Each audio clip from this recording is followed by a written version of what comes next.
Every Tuesday, I would take my grandson swimming while my daughter-in-law went to her book club. But that day, my grandson said nervously, "Grandma, Mommy doesn't read books." Horrified, I decided to secretly follow her the next Tuesday. What I discovered left me panicked.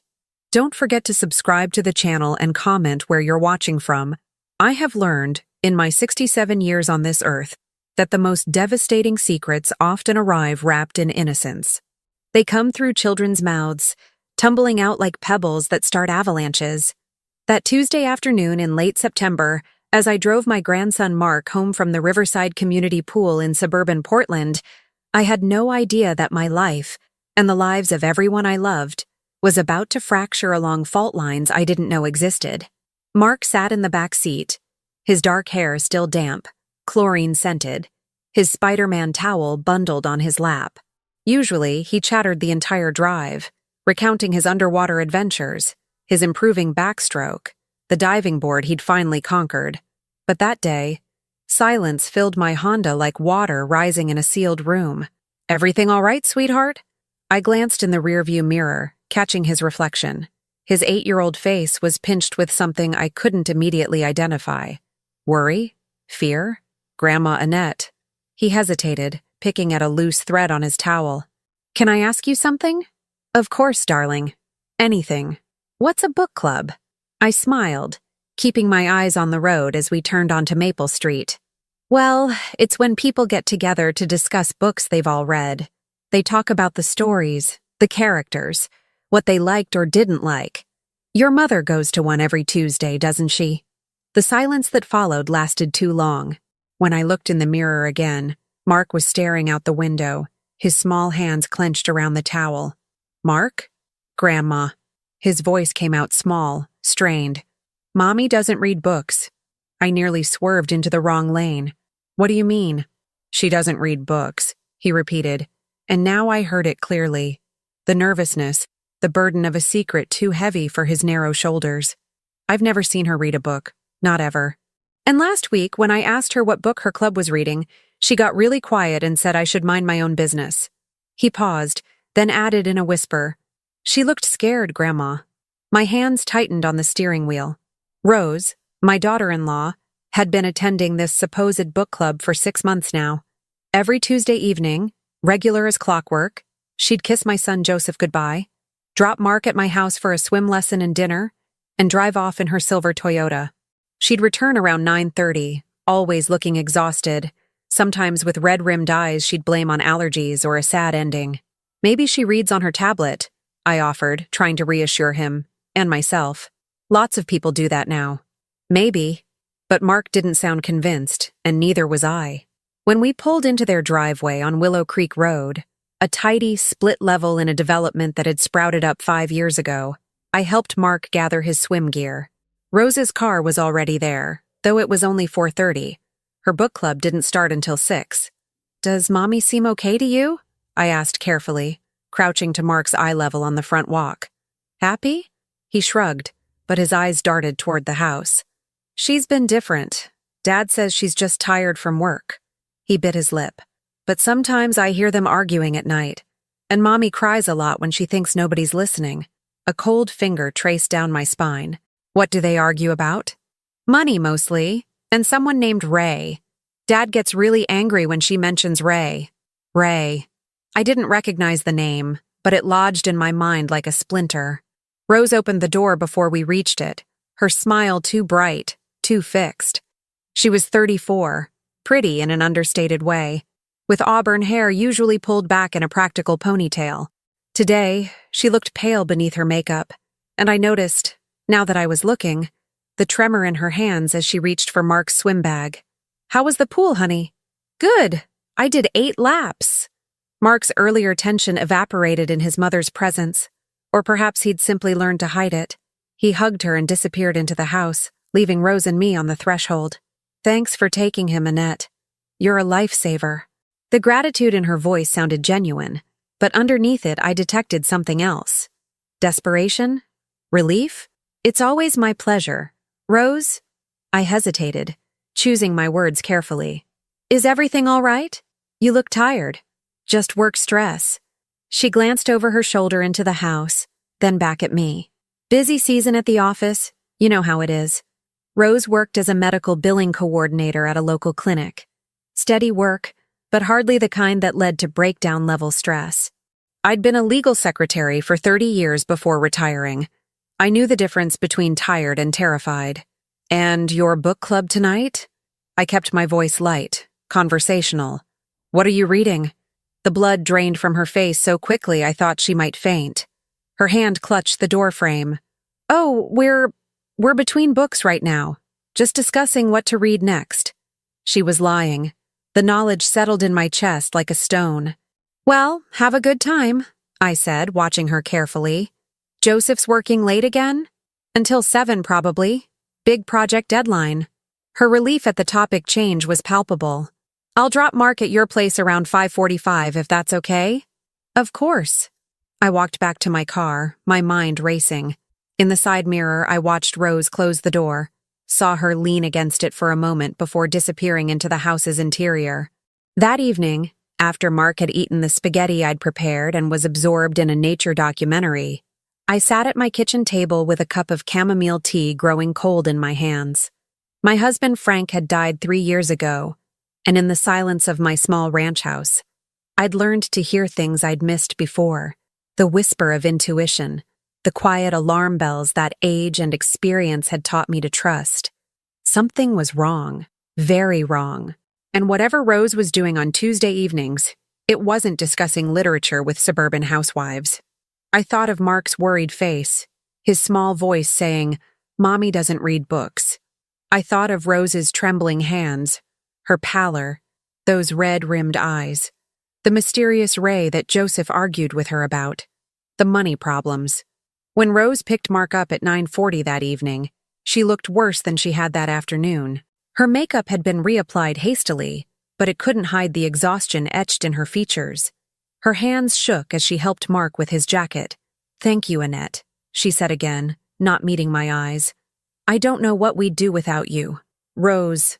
I touched her arm gently, and she flinched. "If you ever need to talk about anything, I'm here.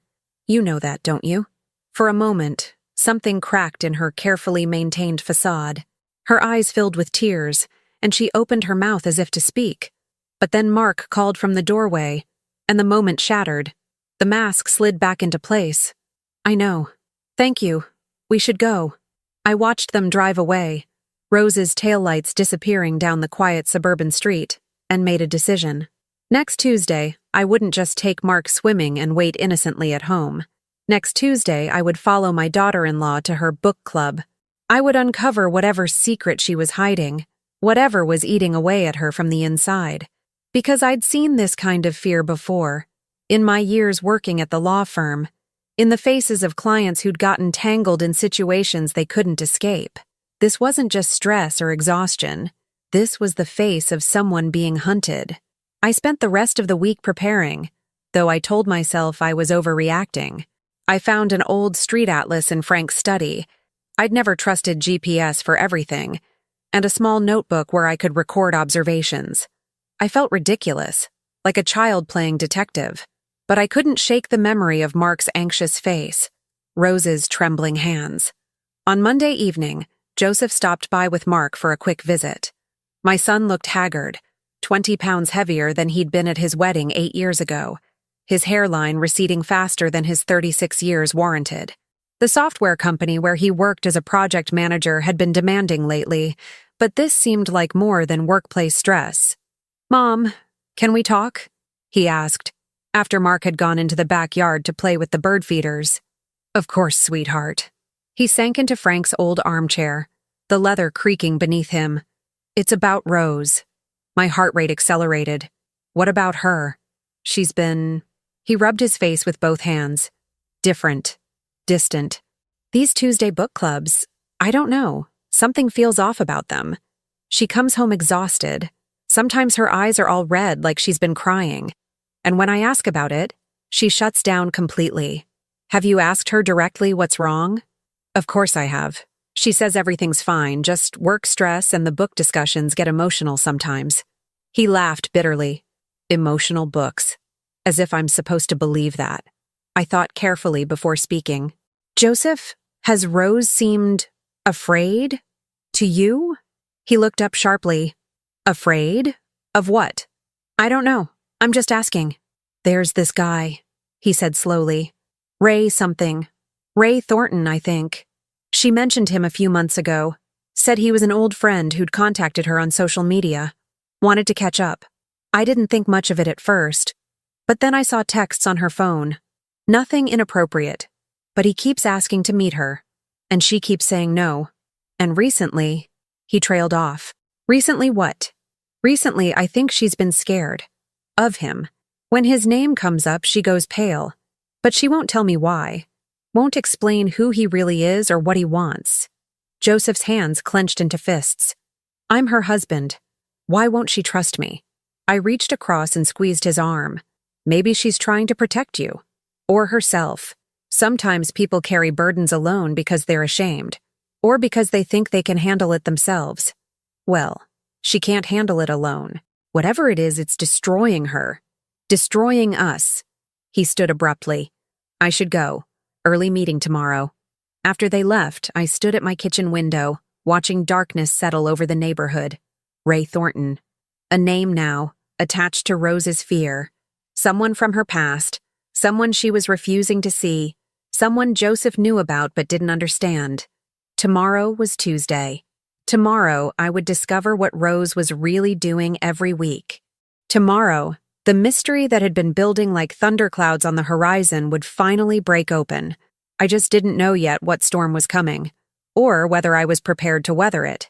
Tuesday arrived with unseasonable rain, the kind of persistent Oregon drizzle that turns the world gray and blurs the boundaries between earth and sky. I picked Mark up from school at 3:15, as usual, and took him to the Riverside Community Pool for his lesson. He seemed quieter than normal, more withdrawn, but I didn't press. Children sense when adults are preoccupied, and I was certainly that. My plan was simple.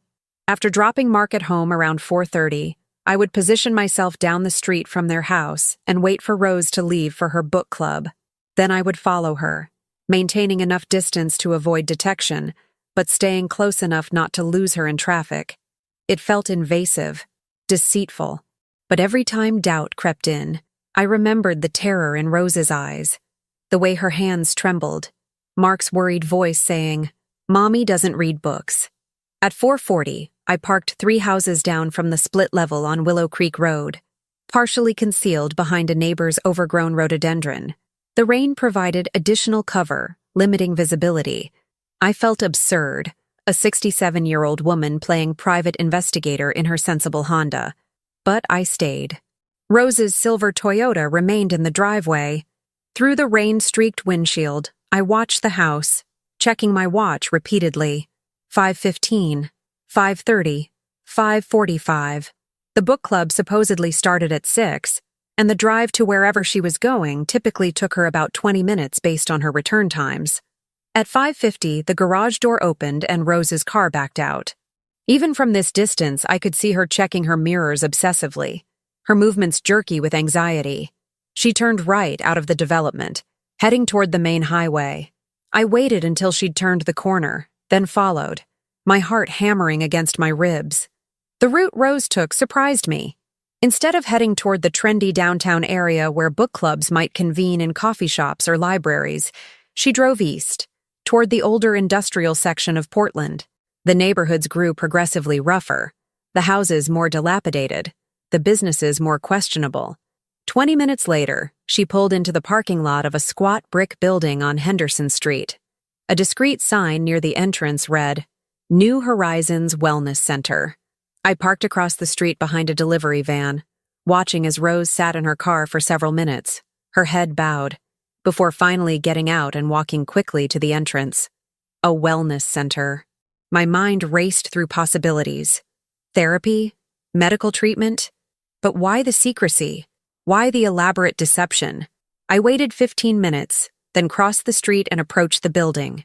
Through the glass doors, I could see a small reception area with generic landscape prints on the walls and a young woman behind a desk.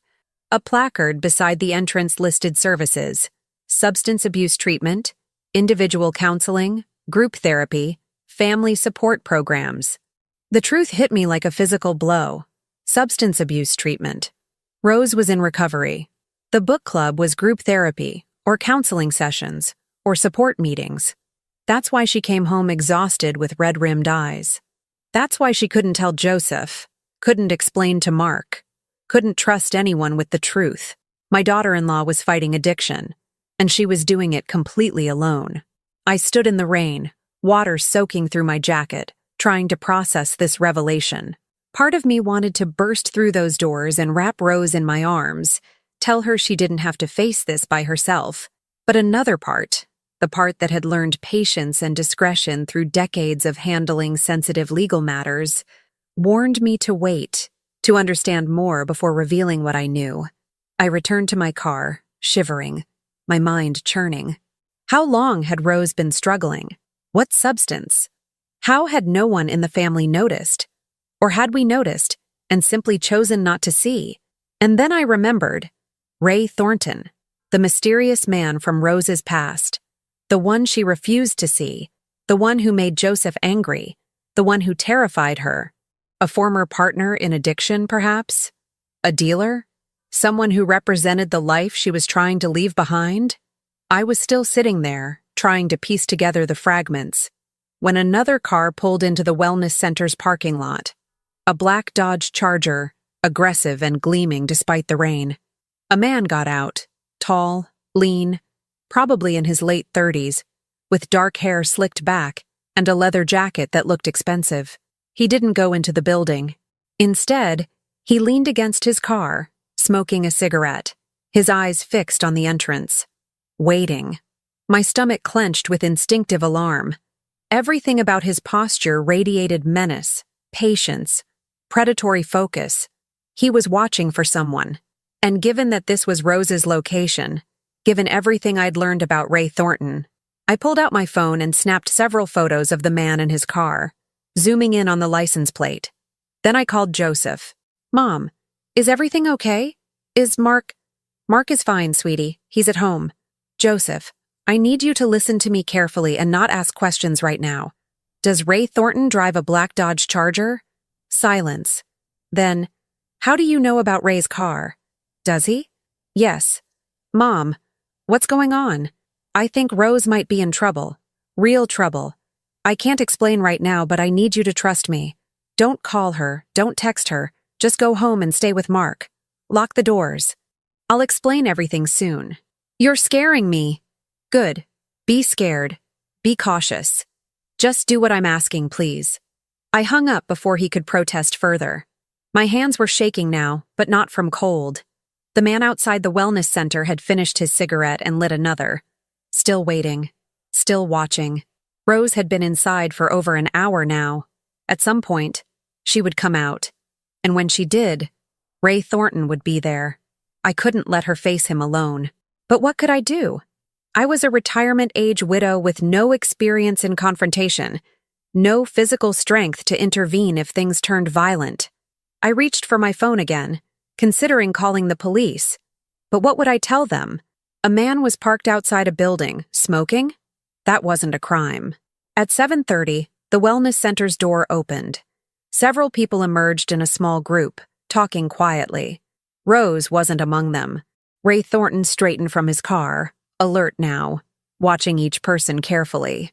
Another 15 minutes passed.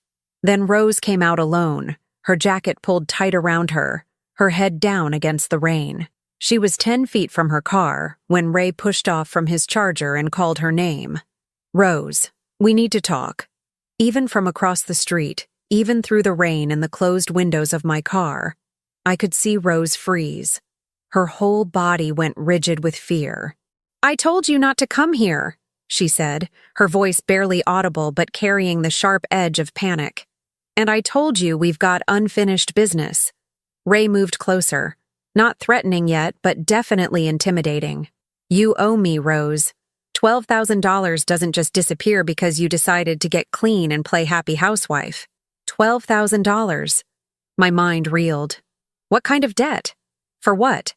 "I'm paying you back," Rose said. "I've been sending you money every month. $200 a month? At that rate, I'll be dead before you're square with me. Ray's voice hardened. I need the full amount. Now. Or we're going to have problems. I don't have it. You know I don't have it. Then get it. Rob a bank. Max out your credit cards. Ask your rich husband. He smiled, and even from my distance I could see how cold it was. Or maybe I should ask him myself. Tell him some interesting stories about your past. About where you were 3 years ago. What you were doing. Who you were doing it with. You promised you wouldn't? I promised a lot of things before you cut me off and disappeared into your perfect suburban life. Promises change when people don't honor their debts. Rose's hand went to her car door, but Ray stepped between her and the vehicle, not touching her, but blocking her escape. You've got 2 weeks, Rose, 14 days. Find the money, or I start making calls. To your husband. To your kid's school, to that nice clinic where you work. He leaned closer.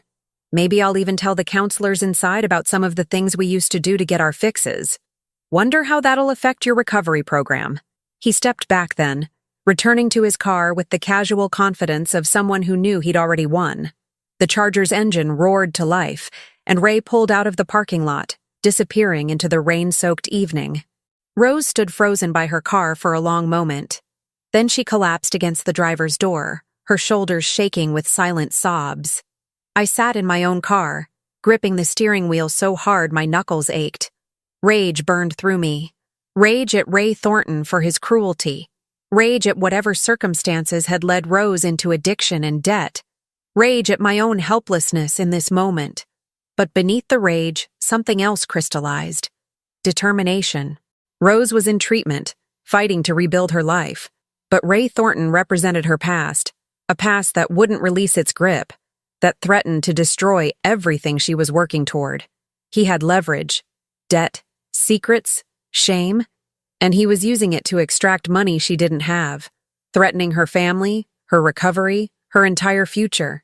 She needed help, but she'd been too proud or too frightened to ask for it. Well, she was going to get it whether she asked or not. I waited until Rose had composed herself enough to drive away, heading home to Joseph and Mark and the fragile normalcy she was desperately trying to maintain. Then I pulled out my notebook and wrote down everything I'd witnessed. The wellness center's address, Ray Thornton's license plate number, the details of his threat, the amount of the debt, $12,000. The figure echoed in my mind. A substantial sum, but not impossible. Not insurmountable. Frank had left me comfortable when he died. The house was paid off, my retirement secure, my savings more than adequate for my modest needs. I could pay Rose's debt without significantly impacting my own financial stability. But simply paying Ray Thornton felt wrong. Men like him didn't stop at one payment. They'd see vulnerability and exploit it further, finding new debts, inventing new problems, bleeding Rose dry until there was nothing left. No, paying him wasn't the answer. I needed to understand more, the nature of the debt, the extent of Ray's hold over Rose, whether there were legal vulnerabilities he was exploiting. I needed leverage of my own, and I needed to do all of this without Rose knowing I'd been following her, without exposing her secret to Joseph before she was ready, without making things worse. As I drove home through the darkened streets, rain hammering on the roof of my car, I realized I was entering territory I'd never navigated before. This wasn't filing legal documents or managing office politics. This was something darker, more dangerous. But I'd made a promise to myself, standing in that parking lot, watching my daughter-in-law sob against her car. I would help her. I would protect her. And I would make sure Ray Thornton never threatened her again, even if Rose didn't know she had an ally yet. Even if it meant stepping outside every comfort zone I'd ever known. The game had changed, and I was all in. The next morning, I sat in my kitchen nursing black coffee and staring at the notebook where I'd recorded everything from the previous night. Rain continued to batter Portland, turning the world beyond my windows into a watercolor blur. My head ached from lack of sleep. I'd spent most of the night researching addiction recovery, debt collection laws, and anything I could find about threatening behavior and extortion. At 8:30, my phone rang. Joseph. Mom, what happened yesterday? You scared me half to death, and then you wouldn't answer when I called back. I'm sorry, sweetheart. I was following up on something and couldn't talk. Is everything all right at home? Define all right. His voice carried the weight of exhaustion. Rose came home last night looking like she'd seen a ghost, locked herself in the bathroom for 20 minutes. When she came out, her eyes were so swollen I thought she was having an allergic reaction. But she wouldn't talk about it, just said she was fine and went to bed. Guilt twisted in my stomach. I'd watched her break down in that parking lot and done nothing to comfort her. But approaching her then would have revealed my surveillance, and instinct told me she wasn't ready for that confrontation yet. Joseph, I need to ask you something, and I need you to be completely honest. Has Rose asked you for money recently? Large amounts? The pause lasted too long. How did you know? Just answer the question. 3 weeks ago, she asked if we could take out a home equity loan. $15,000. She said it was for some investments, opportunities through someone she knew. I said no. We're already stretched thin with the mortgage and Mark's expenses. She got really upset, said I didn't trust her judgment. He sighed. We fought about it for days. She finally dropped it, but the tension's been horrible ever since. $15,000. More than the $12,000 Ray had demanded. She'd been trying to pay him off and have something left over, probably for emergencies or to cover her tracks. Has she mentioned Ray Thornton lately? Not since I told her I didn't like her communicating with an ex. Wait, is this about him? Mom, what's going on? I'm not entirely sure yet. But Joseph, I need you to do something for me. Don't push Rose about the money or about Ray. Just be patient with her, be kind. She's going through something difficult, and she needs your support even if she can't explain why. You know what's happening, don't you? You found something out yesterday. I'm working on understanding it. Trust me a little while longer. And Joseph, does Rose have family she could turn to? Parents? Siblings? Her parents died in a car accident when she was 19. She's got a half-brother somewhere in California, but they haven't spoken in years. Falling out over their parents' estate, I think. She's always been pretty alone in the world. His voice softened. That's one of the things I loved about her when we met. She seemed like she needed someone to love her, to give her a real family. I thought I could do that for her. After we hung up, I sat motionless, pieces clicking together. Rose had no family support system. She'd been orphaned young, estranged from her only sibling. When she'd fallen into addiction, whenever and however that happened, she'd had no safety net. And when she'd accumulated debt to someone like Ray Thornton, she'd had nowhere to turn. Until she met Joseph. Until she found stability, got clean, built a new life. But the past had followed her, and now it demanded payment. I spent the rest of Wednesday researching. Using the license plate number I'd photographed, I ran an online vehicle registration search. The Charger was registered to Raymond Arthur Thornton, age 38, with an address in East Portland. A more thorough internet search revealed a minor criminal record, possession charges from 5 years ago, a DUI, several traffic violations. Nothing violent, but enough to paint a picture of someone who lived on society's edges. I also called the New Horizons Wellness Center, pretending to inquire about their programs for a fictional niece. The receptionist was helpful, explaining they offered outpatient treatment for substance abuse, individual counseling, and peer support groups. Tuesday evenings, she said, were when they held their most popular group therapy sessions. Everything confirmed what I'd already concluded. Rose was in recovery, probably had been for over a year based on how established her Tuesday routine seemed. She was doing the hard work of getting clean, and Ray Thornton was threatening to destroy it all. On Thursday afternoon, I did something I hadn't done in 3 years. I called Mitchell Saperstein, the senior partner at the law firm where I'd worked before retiring. Mitchell had always liked me, respected my judgment, and owed me favors from the years I'd covered for his mistakes and managed his chaotic schedule. Annette, what a wonderful surprise. How are you managing? I'm well, Mitchell, but I need some legal advice. Confidential advice. His tone shifted, becoming more guarded. This isn't about the firm, is it? Because you know I can't. It's personal. Family matter. I'm trying to help someone who's being threatened by a former associate. There's money involved, demands, intimidation. I need to understand what constitutes extortion and what options might exist. Are we talking about criminal extortion? That's serious business, Annette. I think we might be. The person being threatened is in a vulnerable position. The man making threats is using past information as leverage, demanding money, threatening to destroy her life if she doesn't pay. Mitchell was quiet for a moment. The person being threatened, is she willing to go to the police? Not yet. Maybe not ever. There's shame involved, and exposure would cause significant damage to her family. That's what makes extortion effective, Mitchell said grimly. The victim's own fear becomes the weapon. But, Annette, if this person won't press charges, won't testify, there's limited legal recourse. The police can't act without a complaint, and even with one, these cases are difficult to prove. What if I could document the threats? Record them? Oregon is a one-party consent state for recording conversations, so that's legal as long as one person in the conversation knows about the recording. But you'd need clear, unambiguous threats, and you'd still need the victim to cooperate eventually. He paused. Annette, this sounds dangerous. Whatever you're planning, please be careful. Men who extort money aren't typically reasonable people. After hanging up, I sat with Mitchell's warning echoing in my mind. He was right. This was dangerous. But doing nothing while Rose was systematically destroyed seemed more dangerous still. That evening, I drove past Ray Thornton's address. The apartment complex was exactly what I'd expected.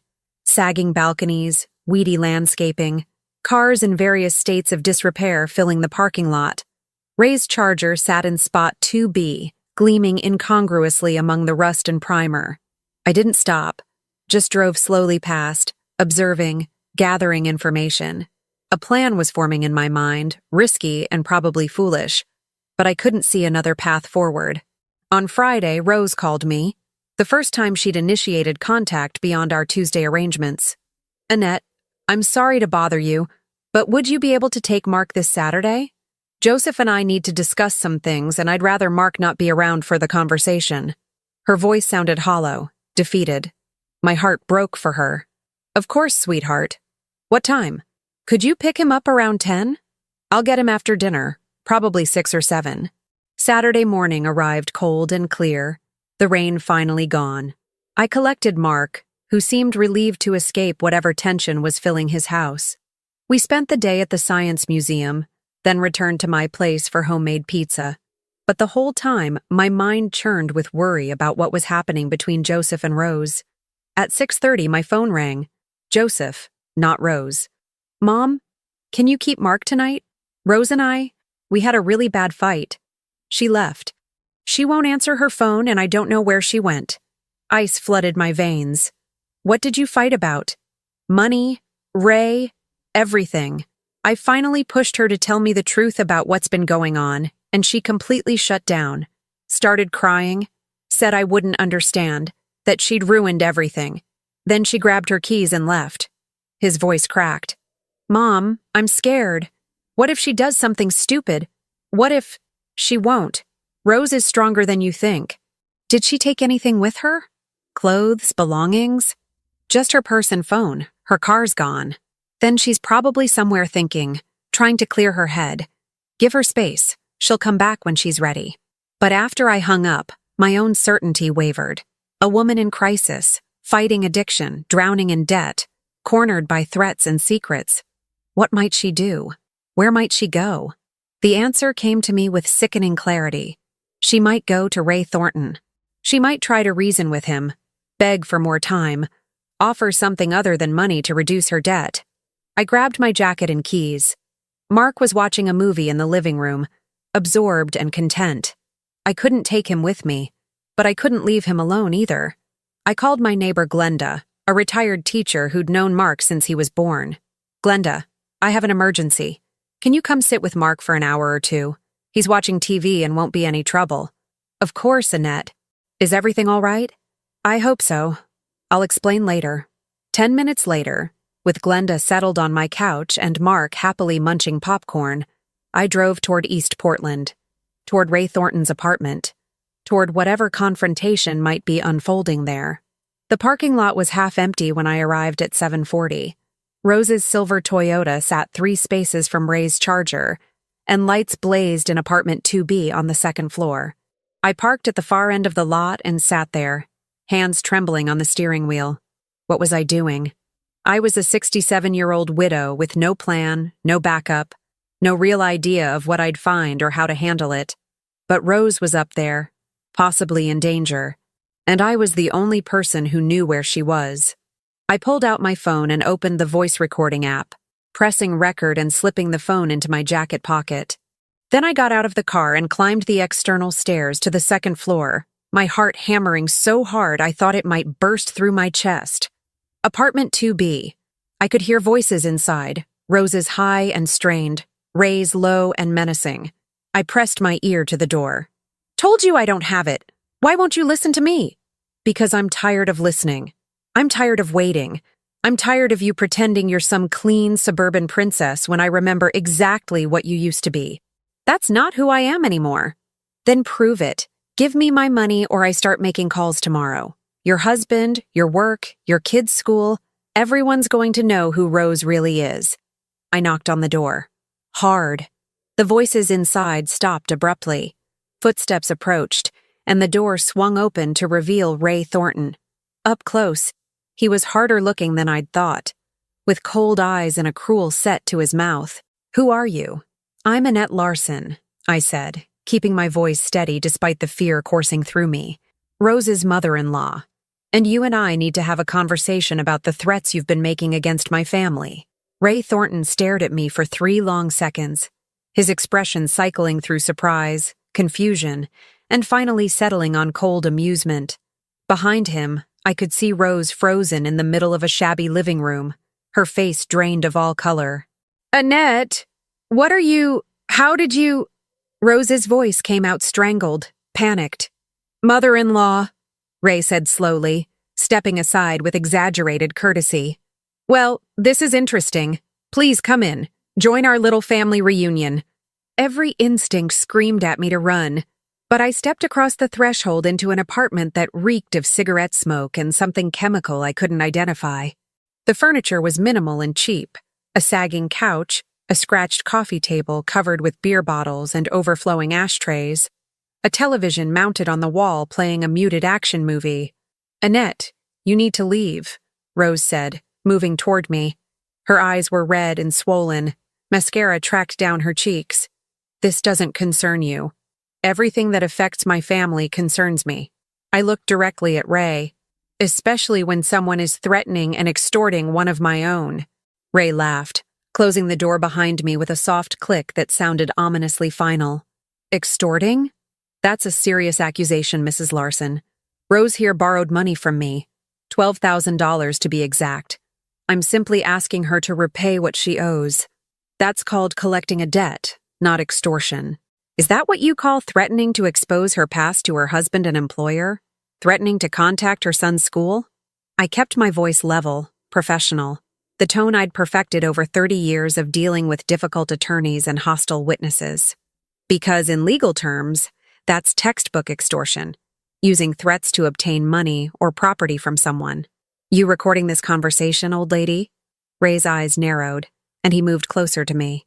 "Because if you are, that's illegal without my permission. Actually, Oregon is a one-party consent state. I can record any conversation I'm part of without your knowledge or permission." I didn't tell him whether I was recording or not. Let him wonder. Rose sank onto the couch, her head in her hands. "Stop, both of you. Just stop. Annette, why are you here? How did you even know where to find me?" "I followed you Tuesday night to the wellness center." The confession hung in the air between us. "I saw Ray waiting for you in the parking lot. I heard him threaten you." Rose's face crumpled. You know everything. I know you're in recovery. I know you're fighting incredibly hard to build a better life. And I know this man is trying to destroy all of that." I turned back to Ray. "What I don't know is the nature of this alleged debt." $12,000 for what, exactly?" "That's between Rose and me," Ray said, but something flickered in his eyes. Uncertainty. "Was it a legitimate loan? Do you have documentation? A signed agreement?" Payment schedule? I pressed harder, channeling every ounce of legal knowledge I'd absorbed over the years. Or was this money for something else? Something that might not stand up to legal scrutiny? Ray's jaw tightened. Careful, Mrs. Larson. You're in my home, making accusations. Annette, please. Rose stood, wiping her eyes. Her voice dropped to barely above a whisper. The money was for substances.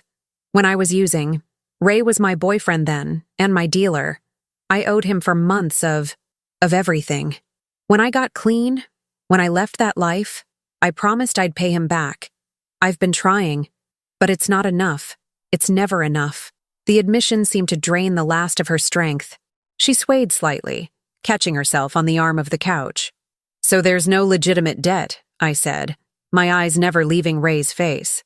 There's an illegal transaction that you're now trying to leverage into extortion payments. Do you understand how much trouble you could be in? How many laws you've broken? And do you understand, Ray said softly, dangerously, how much trouble Rose could be in? She wasn't just a user, Mrs. Larson. She helped me move product. She introduced clients. She was my partner in every sense of the word. He smiled at Rose with false fondness. Weren't you, baby? Rose made a small, wounded sound. I felt rage bubble up inside me, hot and fierce. That was years ago, Rose whispered. I was sick. I was addicted. I've been clean for a long time now. I'm a different person. The courts might not see it that way, Ray said, especially if I were to provide detailed testimony about your activities. Names, dates, amounts. I kept very good records, Rose. You know I did. The threat was clear. He had evidence that could potentially lead to criminal charges against Rose, even years later. My legal knowledge was insufficient to know whether such charges would stick, whether statutes of limitations had expired, whether a recovering addict's testimony from their dealer would hold any weight. But the fear on Rose's face told me she believed it was possible. How much to make all of this go away? I asked abruptly. The debt, the threats, the supposed records. Name your price. Mom, no! Rose started, but I held up my hand. Ray studied me with new interest. You'd pay her debt? Just like that? I asked you to name your price. He considered, running his tongue over his teeth. $25,000. 15 for the original debt plus interest, and 10 for my trouble and my silence. Annette, absolutely not, Rose said firmly. I won't let you... $25,000 in exchange for what, specifically? I continued as if Rose hadn't spoken. You disappear from her life? You destroy whatever records you claim to have? You never contact her or her family again? That's right. Complete severance. She pays, I disappear, everyone moves on with their lives. And if she can't pay? Or if I can't pay? What then? Ray's smile turned predatory. Then things get complicated. Maybe I remember some additional details about Rose's past. Maybe I share those details with the right people, police, prosecutors, maybe even CPS, because I'm sure they'd be interested to know about a mother with Rose's history. Rose gasped. You wouldn't. Mark is innocent in all of this, which is exactly why you'll find a way to pay. Ray's voice hardened. You've got 1 week, Rose, 7 days, $25,000 cash, or I start making calls, and misses. Larson, if you're thinking about going to the police with your little recording, remember that Rose has far more to lose than I do. My record is already marked, but her? She's got a whole respectable life that could come crashing down. Are you willing to risk that? The calculation was brilliant and brutal. He'd effectively made Rose complicit in his extortion by threatening her with her own past. Any move against him endangered her as well. Get out, Ray said. Both of you. You've got 7 days. Don't waste them. In the parking lot, under the harsh glare of sodium lights, Rose finally broke down completely. She leaned against her car, sobbing so hard she couldn't breathe. I wrapped my arms around her. This young woman I'd welcomed into my family 8 years ago, who I'd never really known until now. I'm so sorry, she kept saying. I'm so sorry, Annette. You must hate me. Joseph's going to leave me.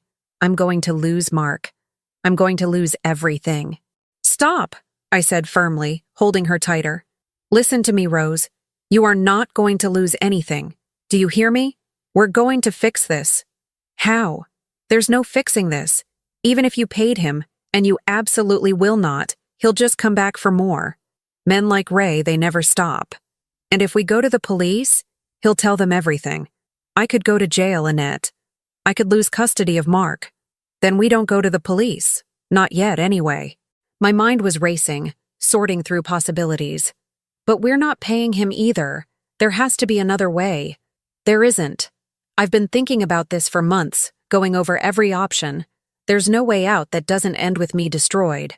We sat in her car with the doors locked, the engine running for heat.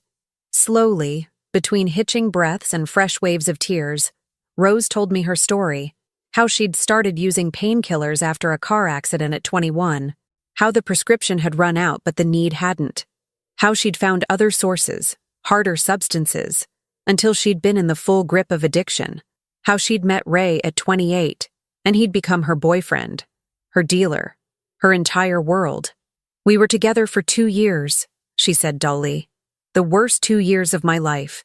He kept me supplied, and I helped him expand his business. I'm not proud of it. I'm ashamed of every single thing I did during that time. How did you get clean? I overdosed, nearly died. Woke up in the hospital and something just clicked. I saw my future if I kept going. And it was a coffin. So I checked myself into a residential treatment program, spent 90 days getting clean. When I got out, I moved to a different part of the city, changed my phone number, cut off everyone from that life, including Ray. And Joseph? A ghost of a smile crossed her tear-stained face. I met him 6 months after I got out of treatment. At a coffee shop. He was kind and normal and everything I'd never had. I didn't tell him about my past. I was afraid he'd run. By the time I realized I should have been honest from the beginning, we were already married, already building a life together. I convinced myself the past was dead and buried. But Ray found you. 6 months ago. Through social media, of all things. I'd forgotten about an old account I'd abandoned. He sent me a message saying we had unfinished business. At first I ignored him, but he kept pushing, kept threatening. Finally, I agreed to meet him once, hoping I could reason with him. That's when he told me about the debt. Said I owed him for everything he'd given me, for the risk he'd taken, for the business I'd helped him build then abandoned. And you've been trying to pay him ever since. $200 a month, all I could scrape together without Joseph noticing. But it's not enough. It'll never be enough. Fresh tears spilled down her cheeks. I thought about telling Joseph everything, but I was so afraid. Afraid he'd leave me. Afraid he'd think I was a terrible mother. Afraid Mark would find out someday that his mom is a former addict who helped deal substances. I held her hand tightly. Rose, being in recovery doesn't make you a terrible mother. It makes you human. And Joseph loves you. He's scared and confused right now, but he loves you. Not if he knows the truth. Not when he finds out everything I've done, everything I've lied about. We sat in silence for a long moment. Then I made a decision. You're going to go home. You're going to tell Joseph you need a little more time to explain everything, but that you love him and you're sorry for scaring him. Tomorrow, Sunday, you're going to come to my house. Just you. And we're going to figure out a plan. Annette? There's no plan. You heard Ray. 1 week. $25,000 or he destroys my life. Rose, I've spent 30 years working in law offices. I've seen situations that seemed hopeless turn around with the right strategy. Ray Thornton thinks he has all the power here, but he's wrong. We're going to find his weakness, and we're going to use it against him. What weakness? He's a criminal. He has nothing to lose. Everyone has something to lose, I said quietly. We just have to figure out what Ray's something is. Rose looked at me with desperate hope warring with disbelief. Why are you doing this? Why are you helping me? Because you're family. Because you're fighting incredibly hard to be better, and you deserve support, not threats. And because I paused, thinking of Mark, of Joseph, of the life Rose had built from the ashes of her worst moments. Because I believe in second chances. I believe people can change. And I'll be darned if I let a parasite like Ray Thornton destroy someone who's worked so hard to rebuild herself. As I drove home that night, Rose's grateful but doubtful expression haunting my mind, I knew I'd made promises I had no idea how to keep. I didn't have a plan. I didn't have leverage. I had 7 days to somehow neutralize a threat I barely understood. But I had something Ray Thornton didn't expect: the determination of a woman who'd spent her entire life solving problems, protecting her family, and refusing to accept defeat. The question was whether that would be enough. Sunday morning dawned clear and cold, frost glittering on the grass like scattered diamonds. I'd been awake since 4, my kitchen table covered with notes, legal pads filled with scribbled strategies, and my laptop open to multiple tabs researching everything from Oregon extortion laws to addiction recovery rights. Rose arrived at 10, as agreed. She looked hollow, like someone who'd given up hope, but was going through the motions anyway. I made us coffee and sat her down at the table. Before we begin, I need you to answer some questions honestly, no matter how difficult or embarrassing. She nodded, wrapping her hands around the warm mug. Does Ray actually have documentation of your involvement in his business? Written records, photographs, anything concrete? Rose thought carefully. He used to keep a ledger. Old school, handwritten. He didn't trust digital records. It had transactions, amounts, initials of clients. My initials were in there dozens of times. Initials aren't proof. A good attorney could argue those could be anyone. But he has text messages from my old phone. I didn't delete them before I got clean. Conversations about deals, deliveries. Pretty incriminating. From 3 years ago? Yes. And what's the statute of limitations in Oregon for drug-related offenses? I don't know. Hope flickered in her eyes. Does it matter? It might. For simple possession or low-level dealing, the statute might have already run out. But I'm not a criminal attorney. I'd need to verify. I made a note. What else does Ray have on you? You said you nearly died from an overdose. Was there a police report? Hospital records that might incriminate you? The hospital knew it was an overdose, but I wasn't arrested. They treated it as a medical emergency, and I went straight into treatment afterward. She paused. Annette, even if statutes have run out, even if he can't actually get me arrested, the damage to my reputation would be catastrophic. Joseph would still find out. Mark's school would still hear rumors. The clinic where I work would fire me. That's true, which is why we need to neutralize Ray completely, not just his legal threats. I pulled out the notebook where I'd recorded his license plate, his address, everything I'd observed. Tell me about Ray's operation now. Is he still dealing? I assume so. It's all he knows. Does he work anywhere legitimate? Have any official income?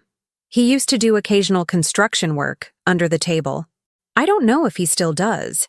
So his income is largely unreported. He's almost certainly not paying taxes on his real earnings. I made another note. What about the people he works with? Does he have partners? A supplier? He used to have a supplier, someone higher up the chain. I never met them, but Ray was always nervous about keeping them happy. Missing payments or messing up deals meant serious consequences. This was interesting. How serious? Ray once came home with 2 broken fingers because a shipment went missing on his watch. He was terrified of these people. I sat back, pieces beginning to align in my mind. So Ray has his own debts, his own fears, his own vulnerabilities. He's not the apex predator he pretends to be. Maybe not, but he's still dangerous and desperate, which makes him even more unpredictable. Agreed, which is why we need to be smarter than him. I looked at Rose directly. I'm going to ask you to do something very difficult. I need you to tell Joseph everything, today, all of it. The color drained from her face. Annette, no, I can't. He'll be hurt and angry and confused. But he loves you, Rose. And more importantly, we need him on our side if we're going to handle Ray effectively. Secrets are Ray's weapon. We take that weapon away by exposing everything ourselves, on our own terms. He'll leave me. Take Mark. I'll lose everything anyway. Or he'll surprise you. You've been carrying this alone for so long. You've forgotten what it's like to have a partner. Someone to share the burden. I reached across and squeezed her hand. I'll be there with you when you tell him. I'll help explain.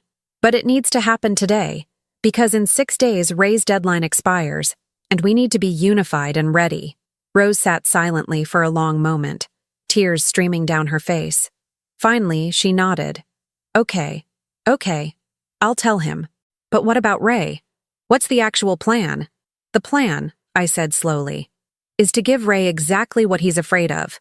Not money, not compliance, but exposure to the people he fears most.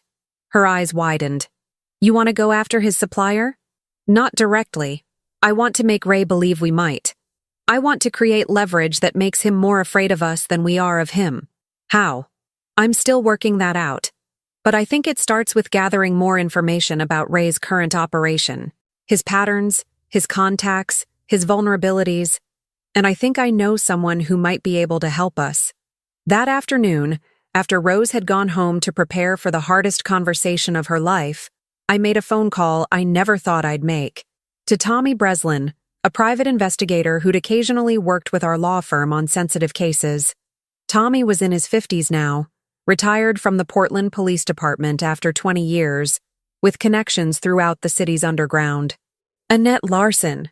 Now there's a voice from the past. What can I do for you? I need information on someone. Discreetly. A man named Raymond Arthur Thornton operates out of East Portland. I need to know his business, his associations, his current situation. Tommy was quiet for a beat. That name sounds familiar. Let me check my notes. I heard papers shuffling. Yeah, Thornton. Small-time dealer. Primarily prescription pills and synthetic substances. Known to vice, but never enough evidence for a solid case. He's careful, operates through intermediaries. What's your interest? He's threatening someone I care about, extorting them. I need leverage to make him stop. Annette, if he's extorting someone, you need to go to the police. The victim has complications that make that difficult. I need another approach. Tommy sighed. I don't like this, but I owe you for that DeMarco case back in '09. Let me do some asking around. I'll call you tonight. At 6 o'clock, I arrived at Joseph and Rose's house. The tension was palpable from the driveway. Mark answered the door, his young face creased with worry. Hi, Grandma. Mom and Dad said we're having a family meeting. Am I in trouble? No, sweetheart. Nobody's in trouble. But the grown-ups need to talk about some important things. How about you play in your room for a bit? Inside, Joseph sat on the couch, his posture rigid, his face pale. Rose sat across from him, her hands twisted in her lap. The distance between them felt like miles. Mom. Joseph's voice was flat. Rose says you insisted on being here for this conversation. I did. Because what she needs to tell you is difficult and she needs support. And because I'm already involved, whether any of us intended it or not. I sat beside Rose, a physical show of solidarity. Joseph, I need you to listen with an open heart. Can you do that? I don't even know what I'm listening to yet. Rose took a shaking breath. I haven't been honest with you. About my past, about where I've been going on Tuesdays, about everything. And I'm so sorry. I'm so sorry. Over the next 45 minutes, Rose told her story. Her addiction, her relationship with Ray, her recovery, the emergence of the debt and threats. She held nothing back, and I watched my son's face cycle through shock, hurt, anger, betrayal, and finally, to my relief, a kind of devastated compassion. When she finished, silence filled the room like smoke. Why didn't you tell me? Joseph's voice cracked. Before we got married, when we were dating, any time in the last 8 years. Why didn't you trust me with this? I was ashamed. I was afraid. I thought if you knew the truth, you'd see me differently. You'd stop loving me. I'm your husband. You're supposed to trust me with the hard stuff, the ugly stuff. That's what marriage means. He stood, pacing. And now there's this guy threatening you, threatening our family, and you were just going to handle it alone? Or pay him off somehow? What was the plan, Rose? There was no plan. I was drowning, and I didn't know how to ask for help. Joseph turned to me. And you? You've known about this for how long? Since Tuesday night. I followed Rose to the wellness center. I saw Ray threaten her in the parking lot. I kept my voice steady. I inserted myself into this situation because I could see Rose was in crisis and needed help, whether she wanted it or not. So everyone's been lying to me. My wife, my mother. No one's been lying to you, I said firmly. Rose has been protecting you from pain she thought she had to handle alone, and I've been trying to help her find a way forward that doesn't destroy this family.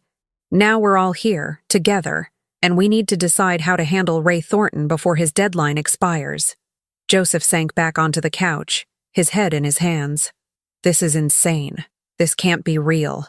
Rose moved to sit beside him, tentatively touching his arm. He didn't pull away. Joseph, I understand if you want me to leave, if you want a divorce, if you want to fight for full custody. I understand. But please, please, don't let Ray destroy you and Mark because of my mistakes. Whatever happens between us, we need to stop him first. I don't want a divorce, Joseph said quietly. I'm angry and hurt, and I feel like I don't even know you, but I don't want a divorce. He looked up at her, his eyes wet. I want my wife to trust me. I want to help. I want to fix this together. Rose broke down, and Joseph pulled her into his arms. They held each other, crying, while I quietly stepped into the kitchen to give them privacy. My phone buzzed. Tommy Breslin. Annette, I've got information. Some of it's not good. Tell me. Thornton's operating under serious pressure. His supplier is a guy named Viktor Kozlov, Russian organized crime connection. Thornton owes Kozlov approximately $30,000 for a shipment that got seized by police 6 months ago. Kozlov's been patient, but his patience is running out. Word is, Thornton has until the end of the month to pay, or things get ugly. End of the month. 2 weeks from now. So Ray's trying to collect from Rose to pay his own debt. Looks that way. And Annette? Kozlov's not the kind of guy you want anywhere near your family. If Thornton's desperate enough to do something stupid, if he tries to involve your daughter-in-law in some scheme to raise money quickly, I understand. What else? Thornton's being watched. Not just by Kozlov's people, but by the police. There's a task force building a case against several dealers in East Portland, and Thornton's on their radar. They're waiting for him to make a mistake big enough to warrant arrest. Currently, he's small-time enough that they're using him to try to get to Kozlov. This was the leverage I needed. Ray wasn't operating from strength. He was cornered, desperate, making increasingly risky moves. And those moves could be used against him. Tommy, I need you to do something for me. It might be ethically questionable. Those are my favorite kinds of assignments. What do you need? I explained my plan. It was risky, potentially dangerous, and relied on precise timing and Ray's own paranoia. But it was the only path I could see that didn't end with Rose destroyed, or my family paying a blackmailer who'd never stop demanding more. That's either brilliant or insane, Tommy said when I finished. Possibly both. Can you help? I can make some calls, set things in motion. But Annette, if this goes wrong, I know. But doing nothing guarantees it goes wrong. At least this way, we're taking control. When I returned to the living room, Joseph and Rose were sitting close together, her head on his shoulder, his arm around her. They both looked exhausted, but unified. We're going to fight this, Joseph said. Together, all of us. What do we need to do? I sat across from them, feeling the weight of what I was about to set in motion. First, Rose needs to contact Ray. Tell him she's working on getting the money, that she needs 2 more days. Keep him calm, keep him waiting. And then we turn Ray's own game against him. We make him understand that threatening this family comes with consequences he can't afford. How? Rose asked. By making him more afraid of his own enemies than he is confident in his power over you. I looked at both of them. This is going to require trust. It's going to require acting abilities. And it might get uncomfortable. But if we do this right, Ray Thornton will disappear from your lives permanently. Not because we paid him, but because he'll have no choice. I don't understand, Joseph said. You will. But for now, I need you both to trust me. And Rose, I need you to make that phone call to Ray. Tonight. Tell him you're getting the money together, that you'll have it by Wednesday. Can you do that convincingly? Rose nodded slowly. I think so. But Annette, what are you planning? I'm planning to do what I've done for 30 years in law offices. Find the truth that changes everything and use it at precisely the right moment. I stood, gathering my purse. Make the call. I'll be in touch tomorrow with next steps. As I drove home through the dark streets of Portland, my phone rang again. Tommy. It's done. I've put the word out through my contacts. Kozlov's people will hear within 24 hours that Thornton's been talking to federal agents, that he's considering cutting a deal to reduce his own exposure. Will Kozlov believe it? He's paranoid enough that he'll at least investigate. And the investigation itself will put pressure on Thornton. Make him sweat. Tommy paused. But Annette, Kozlov's not going to just talk to Thornton. He's going to test him, pressure him, maybe worse.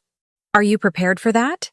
I'm prepared to protect my family, whatever that requires. I hope you know what you're doing. So do I, Tommy. So do I. Monday morning arrived with the kind of crystalline clarity that makes Portland beautiful in autumn. Sharp blue skies, golden leaves, air so crisp it hurt to breathe. I sat at my kitchen table with coffee going cold in my cup, waiting for the pieces I'd set in motion to fall into place. At 9:15, Rose called. Her voice shook. I talked to Ray last night, told him I'd have the money Wednesday. He didn't believe me at first, kept pushing, but I stayed firm. Said my mother-in-law was helping me, that we were liquidating some investments. How did he react? Suspicious, but also, I don't know, distracted? Like his mind was somewhere else. He said Wednesday at 7, same place as before, his apartment. Cash only. She paused. Annette, I'm terrified. What if this doesn't work? What if we're just making things worse? Trust me a little longer. Is Joseph with you? He took the day off work. We've been up all night talking. About everything. About my addiction, my recovery, our marriage. It's been...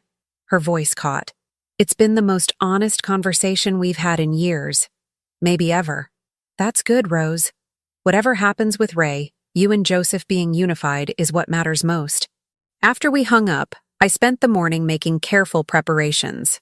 I called Mitchell Saperstein again, asking more detailed questions about extortion law, about what constituted coercion versus legitimate debt collection, about how recovered addicts were treated in Oregon courts if their past came to light.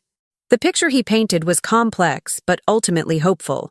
Rose's statute of limitations for most potential charges had indeed expired, and her documented recovery would work heavily in her favor for anything that remained. At 2 o'clock, Tommy Breslin called. It's working. Kozlov's people approached Thornton last night. Rough conversation from what I hear. Thornton's spooked, denying everything, but the seed of suspicion is planted. Kozlov's given him 72 hours to prove his loyalty and come up with the $30,000 he owes. Otherwise,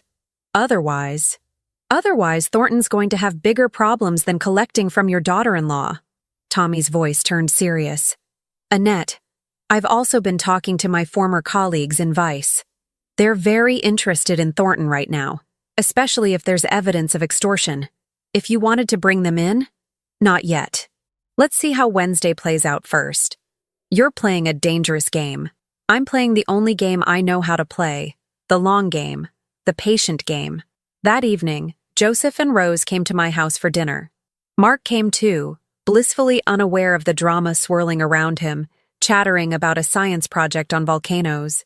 I'd made pot roast, Frank's favorite, and for a few hours we pretended to be a normal family sharing a normal meal. After Mark had been settled in my guest room for the night, we'd told him it was a fun sleepover at Grandma's, the three of us sat in my living room and I explained the full plan. Ray thinks he has all the power, I began. He thinks he's threatening a desperate addict with no options and a comfortable widow with more money than sense. What he doesn't know is that his own world is crumbling around him. His supplier thinks he's an informant. The police are building a case against him. He's cornered, desperate, and about to make a critical mistake. What mistake? Joseph asked. Tomorrow, Rose is going to call Ray and tell him she can't get the full amount, that she could only raise $15,000. She's going to sound panicked, apologetic, begging for mercy. Rose's face paled. He'll go ballistic. Exactly. He'll threaten, he'll rage, he'll make it absolutely clear that he's extorting you. And you're going to record the entire conversation. I pulled out a small digital recorder I'd purchased that morning. Oregon's one-party consent law means this recording is completely legal. It will document his threats explicitly. But you already recorded him on Friday, Rose said. That recording captured some threats, but not clearly enough. We need him to be absolutely explicit. To remove any possible ambiguity that this is extortion, not debt collection. I turned to Joseph. And that's where you come in. Joseph straightened. What do you need me to do? Wednesday evening, you and I are going to Ray's apartment. Together. While Rose stays somewhere safe with Mark. Absolutely not, Rose said immediately. I won't let you two confront him alone. It's too dangerous. It won't be alone. Tommy Breslin and a colleague of his will be parked nearby, monitoring the situation. And we're not going to confront Ray violently or even aggressively. We're going to present him with a choice. I looked between them. We're going to tell him the truth, that we know about his debt to Kozlov, that we know about the police investigation, that we have recordings of his extortion attempts, and we're going to offer him a way out. What way out? Joseph asked, confusion on his face. We're going to tell him that if he disappears from Rose's life permanently, destroys any records he has, never contacts her again, never speaks of her to anyone, we won't provide our evidence to the police or to Kozlov. We'll give him a chance to handle his own problems without adding criminal extortion charges to his troubles. Why would he believe we won't turn him in anyway? Rose asked. Because I'm going to give him something else. Something that makes our offer credible. I pulled out a sealed envelope from my desk drawer. This contains a letter, signed by me and notarized this afternoon. It states that if anything happens to anyone in our family, any suspicious accidents, any harm to Rose, Joseph, Mark, or myself, this letter and all accompanying evidence will be immediately delivered to both the Portland police and to Viktor Kozlov. It's a mutually assured destruction clause. He leaves us alone, we leave him alone. But if he ever comes near us again, he faces consequences from multiple directions. Joseph stared at me. Mom, this is like something from a crime thriller. You've thought of everything. I've had 3 days and 30 years of legal experience. I sincerely hope I've thought of everything. I looked at Rose. The question is whether you trust me enough to let us try this, because once we start, there's no going back. Rose sat silently for a long moment, tears sliding down her cheeks. Then she reached out and took my hand. Why are you doing this? Really? You could have just paid him off, made the problem go away with money. Why go to all this trouble? Take all these risks? Because paying him wouldn't make the problem go away. It would just postpone it. Men like Ray never stop, never have enough. They're parasites and they feed until there's nothing left. I squeezed her hand. Your family, Rose. You're a good mother, a loving wife, and a woman who's fought incredibly hard to overcome something that destroys most people. You deserve to live without fear. You deserve freedom from your past. And if I can help give you that, then that's what I'm going to do. Even though I lied to Joseph, even though I brought this danger to your family, you didn't bring danger to us. You brought yourself, flawed, human, struggling, but doing your absolute best. That's all any of us can do. I smiled at her. Besides, I've learned more about courage from watching you fight addiction than I learned in 67 years before that. You're stronger than you think. Tuesday passed in a blur of preparation and mounting tension. Rose made the call to Ray, her voice perfectly calibrated to sound desperate and apologetic. The recording captured his increasingly hostile threats, his explicit demands, his statement that $15,000 wasn't enough, and that he'd ruin her life if she didn't find the full amount. You've got until tomorrow night, Ray snarled on the recording. Bring me $25,000 or I start making calls. To your husband's office, to your kids' school, to Child Protective Services. I'll make sure everyone knows what kind of person you really are, what you did, who you were. Is that what you want? Rose's recorded voice breaking with manufactured panic. Please, Ray, I'm trying. I'm doing everything I can. Then do more. Steal it. Borrow it. I don't care how you get it. Just get it or face the consequences. When Rose played the recording back for Joseph and me, the rage on my son's face was frightening. This guy thinks he can threaten my wife? My son? Our life? Easy, I said quietly. Rage is useful, but only if we channel it correctly. Tomorrow night, you need to be calm, controlled, and absolutely united with me. Can you do that? He took several deep breaths, visibly working to compose himself. Yes. Yes, I can do that. Wednesday arrived with unusual warmth, as if autumn had briefly remembered summer. Rose spent the day with Mark at my house, trying to maintain normalcy while her whole world balanced on a knife's edge. She helped him with homework, made him lunch, played board games with mechanical focus. I could see the terror beneath her calm facade, but she held it together for her son's sake. At 5 o'clock, Joseph arrived. We'd agreed he would drive. His car was less recognizable than mine, and having him behind the wheel gave him a sense of control. We'd also agreed on our strategy, rehearsed our talking points, prepared for various possible responses from Ray. Rose hugged Joseph tightly at the door. Please be careful, both of you. If anything feels wrong, if he seems violent, just leave. Promise me. We'll be fine, Joseph said with more confidence than I felt. This ends tonight. Tommy Breslin was already parked down the street from Ray's apartment complex when we arrived at 6:45. He nodded at us as we passed, one hand resting on his phone. His colleague, a broad-shouldered man I'd met briefly that morning, sat in the passenger seat, also watching. Ray's Charger was in its usual spot. Lights glowed in apartment 2B. Ready?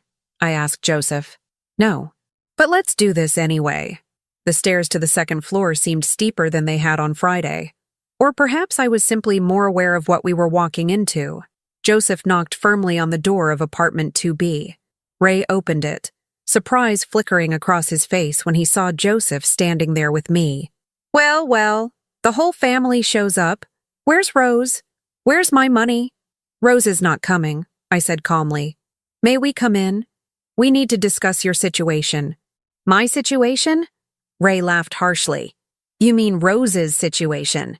The fact that she owes me $25,000 and has approximately 15 minutes to produce it? Actually, I mean your situation, with Victor Kozlov, and with the Portland Police Department's Vice Task Force. That situation. Ray's face went still, all amusement draining away. I don't know what you're talking about. May we come in? I repeated. I think you'll want this conversation to be private. After a long, tense moment, Ray stepped back. Joseph and I entered the apartment. It looked even worse than it had on Friday. More beer bottles, overflowing ashtrays, and now a distinct smell of fear, sweat, and desperation. Talk fast, Ray said. You've got 5 minutes. I pulled the digital recorder from my purse and set it on the coffee table. This contains recordings of you explicitly threatening to destroy Rose's life unless she pays you $25,000. Textbook extortion, with your voice clearly identifiable. We also have documentation of your unreported income, your current dealing operation, and your debt to Victor Kozlov. Ray's jaw clenched. So what? You going to the cops? Because if you do, I take Rose down with me. I've got evidence of her involvement from 3 years ago.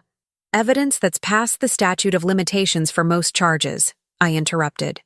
And even if some charges could theoretically be filed, Rose's documented recovery, and the fact that she was a victim of addiction, would make any prosecutor extremely reluctant to pursue a case. Her being threatened by her former dealer and boyfriend? That creates a very sympathetic narrative. You're bluffing. I'm really not. I spent 30 years in law offices. I know exactly how these situations play out. I leaned forward slightly. But here's the thing, Ray. We're not going to the police. Not if you do exactly what we ask. Suspicion narrowed Ray's eyes. What do you want? Joseph spoke for the first time, his voice hard and controlled. We want you out of Rose's life. Permanently. Completely. You destroy whatever records you have of her. You delete her contact information. You never speak her name to anyone ever again. You forget she exists. And in exchange? Ray asked. In exchange, we don't provide this evidence to the police, I said. More importantly, we don't provide certain information to Victor Kozlov. Ray went pale. What information? Information about where you've been, who you've been talking to. What you've been saying. You see, there are rumors going around that you've been cooperating with federal agents, that you're planning to turn informant to save yourself from prosecution. Now, we know those rumors aren't true. We know we started them. I let that sink in. But Kozlov doesn't know that. And in his world, rumor and suspicion are enough to create serious problems. You did this? Ray's voice was barely a whisper. You made Kozlov think. We created pressure. Strategic pressure designed to remind you that you're not as powerful as you think, that you have your own vulnerabilities, your own threats to worry about.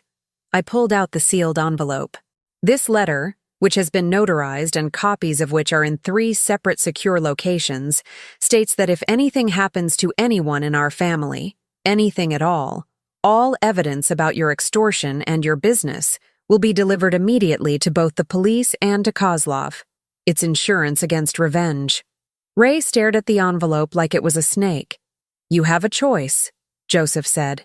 Walk away from Rose, destroy any records you have of her, and focus on solving your own problems. We'll leave you alone. We won't help you with Kozlov, but we won't make things worse either. Or refuse, keep threatening my wife, and face consequences from multiple directions at once. Police investigation, Kozlov's suspicion, and my personal determination to destroy you however I legally can. This is blackmail, Ray said weakly. No, this is consequence, I corrected. You chose to threaten and extort someone in recovery. You chose to put your financial problems on the shoulders of a woman trying to build a better life. You chose to terrorize my family. These are simply the natural results of your choices. The silence that followed felt like a held breath. Ray looked between Joseph and me, and I could see the calculation in his eyes. He was weighing options, measuring threats, trying to find an angle. Finally, he moved to a closet and pulled out a battered shoebox. Inside was a ledger, the one Rose had mentioned, and a handful of old photos. This is everything. Her name's in the ledger maybe 40 times. The photos are from back when we were together. He carried the box to the kitchen, and with Joseph and me watching, fed the papers and photos into the sink and lit them with a cigarette lighter. We watched them burn until they were ash. The text messages? I asked. Ray pulled out an old phone, scrolled through, and deleted a conversation thread. Then he reset the phone to factory settings in front of us. Social media? He opened his laptop and blocked Rose on every platform, deleted old messages, removed tags. The process took 10 minutes, and I documented every step with my phone's camera. When it was done, Ray looked at us with a mixture of hatred and resignation. We're done here. Get out. One more thing, I said. You need to understand this clearly. Rose is off limits forever. You don't contact her. You don't ask about her. If you happen to see her somewhere in public, you walk the other direction. If someone mentions her name, you change the subject. She is dead to you, completely and permanently. Because if you violate this agreement, if you come near her or her family ever again, that letter gets delivered, and your life becomes exponentially more difficult than it already is. Are we absolutely clear? Crystal, Ray said through gritted teeth. Good. I picked up my recorder and envelope. One last thing. I genuinely hope you find a way to turn your life around, to get clean, to build something legitimate. But that's your journey. You're not taking Rose on it. Her journey is her own, and it doesn't include you. Joseph and I left the apartment and descended the stairs. My legs felt shaky, adrenaline draining away now that the confrontation was over. Tommy Breslin's car was still parked down the street, and he gave us a thumbs up as we passed. In Joseph's car, sitting in the parking lot, my son turned to me with wonder in his eyes. Did that actually work? It worked because Ray's in a weak position, and he knows it. Because we understood his vulnerabilities and exploited them. And because sometimes the right words at the right moment are more powerful than any amount of money. I let out a long, shaking breath. Also because I was absolutely terrified the entire time and very good at hiding it. Joseph laughed, almost hysterically. Mom, you were incredible. You just faced down a drug dealer with nothing but words and information. Who are you? I'm someone who loves her family. Someone who refuses to let parasites destroy the people she cares about. Someone who learned a long time ago that patience, preparation, and knowledge are the best weapons anyone has. I smiled at him. Also, someone who really needs a glass of wine and about 12 hours of sleep. We drove back to my house, where Rose was waiting with Mark already asleep in the guest room. When we walked through the door, she stood frozen, reading our expressions, trying to understand what had happened. "It's over," Joseph said simply. "Ray's gone. He destroyed everything he had on you. He knows that if he ever comes near you again, his entire life collapses. Rose, you're free." Rose's knees buckled. Joseph caught her, holding her as she sobbed. Not tears of fear this time, but release. Years of terror, shame, and desperate secret-keeping pouring out in a flood of relief. I left them alone, stepping into my kitchen to make tea I didn't really want, just to give them privacy. Through the doorway, I could hear Rose's broken voice. "I'm so sorry. I'm so sorry for everything." And Joseph's response, "I know. We'll work through it. Together.